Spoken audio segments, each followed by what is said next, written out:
Paano ka ngayon, Castro? Basahin natin. Breaking news. RTC Davao del Norte in Tagum City found Sator Ocampo and Franz Castro guilty of kidnapping and sentenced them to 4 to 8 years of imprisonment. Kulong na yan! Pisti! Akala mo, ganun kalinis. My God! Guilty ka na, girl! Diba? Grabe kung makapuna kay Bibi Inday Sara at sa mga Duterte. Diba? Busit siya din pala. Diba? Siya pala itong may pinakamalalang track record. Kidnapping! Ay, nako! Oh, ayan Franz Castro. Oh, ayan ang napala mo. Oh, Secretary Abalos, Bekeneman. Bekeneman, kung papaano nyo ini-enforce ang batas, ha? Kay Kibuloy, Bekeneman. Ganyan din kay Franz Castro. Kasi alam mo, Secretary Abalos, si Franz Castro, guilty sa kidnapping and child trafficking. Bekeneman. Pakitang gilas ka ngayon. No, wag lang puro kibuloy, kibuloy, kibuloy. Ayan si Franz Castro, kongresista, my God. Nangigidnap ng mga bata. Oh, yun, guilty yun, si Franz Castro. Wala bang patong? Ano? Action kayo, Abalos. Huwag puro putak. Dakpin nyo na. Aksyonan nyo na. Ha? Dito natin makikita, mga lords, kung paano nila ini-enforce ang batas pag hindi si Kibuloy. Diba? Kasi sobrang nakakatawa eh. Yung hindi pa guilty, yung lilitisin pa lang, grabe, no? Grabe sila maka-aksyon. Ngayon, na guilty na ang tao sa kidnapping, no? Yang si Franz Castro, tignan natin papaano ito sila umaksyon. Tinatanggap ko po ang hamon dahil sa concerned teachers at ng ating sambayanan. Tinatanggap daw niya ang hamon ng ating mga teachers at sambayanan. Ah! Teka, hindi ka namin hinahamon. Walang may gustong tumakbo ka. Bagaagnaw mo eh. Piling. Alam mo, Castro, kung sino man yang nagsusulsul sa yung tumakbo ka, may saltik yan sa ulo. At talagang umaasa kang mananalo ka. Talaga lang nga. Buong puwersa ng gobyerno versus Kibuloy. Wow. Iba. Grabe.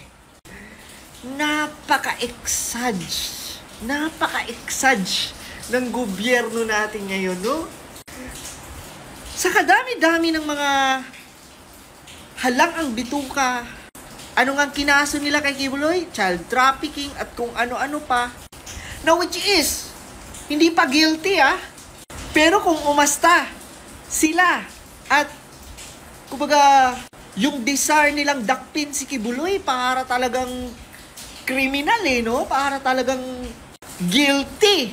Diba? Parang may hatol na, Iba, no? Sa totoo lang, mga lords, ano ba ang mapapala ng mga Pilipino diyan kay Kibuloy? Ha? Bakit? Saan nanggagaling ang drama? Ang ingay-ingay nyo? Pinapalaki nyo masyado. Grabe, eyes on. Center of attraction talaga ninyo si Kibuloy. Bakit? Bababa ba ang presyo ng mga bigas? Mag-e-improve ba ang buhay ng mga Pilipino? Aangat ba ang ekonomiya? Aangat ba ang ekonomiya pag nadakip nyo si Kibuloy? Pag napatunayan yung kayo ang tama, mali si Kibuloy? Kasi sa totoo lang, mga lords, pwede nyo naman yung isolve, Abalos, na walang masyadong maingay, di ba? Pwede nyo yung isolve na hindi nyo na kailangan lagyan pa ng drama kasi wala naman kaming pakialam dyan kay Kibuloy. Ang pakialam ng mga taong bayan, nagtataasan na ang mga bilihin, di ba? Or dinadivert nyo lang ang atensyon ng mga Pilipino dyan sa mga walang kwentang issue. Alam nyo mga Lods, bakit ko sinasabing walang kwentang issue? Kasi di ba wala naman, kumbaga, ano ba ang epekto niyan sa mga buhay natin, yung mga issue about dyan kay Kibuloy?